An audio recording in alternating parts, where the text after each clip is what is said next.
तुम्हाला कितीही समस्या असल्या तरी सगळ्यांना सांगत बसू नका. सगळ्यांच्या आयुष्यात समस्या असतात, पण तुम्ही सगळ्यांना सांगणं बंद करा.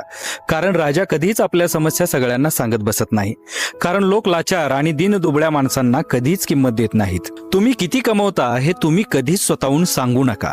विचारल्याशिवाय काहीच बोलू नका. फ्रीमध्ये मिळणाऱ्या गोष्टीला कधीच किंमत नसते. कारण चंदनाचं झाड कधीच सांगत नाही की मी चंदनाचं झाड आहे.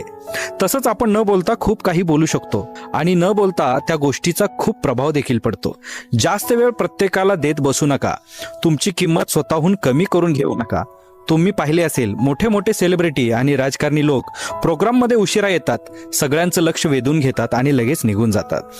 ते असं दाखवतात की ते खूप बिझी आहेत किंवा त्यांना दुसरी मीटिंग आहे, पण तसं काहीही नसतं. गरजेपेक्षा जास्त वेळ थांबलं की किंमत कमी होते. म्हणून जास्त वेळ कोणालाच देऊ नका. बाहेर कुठे जायचं असेल तर कपडे चांगले असू द्या. कारण जोपर्यंत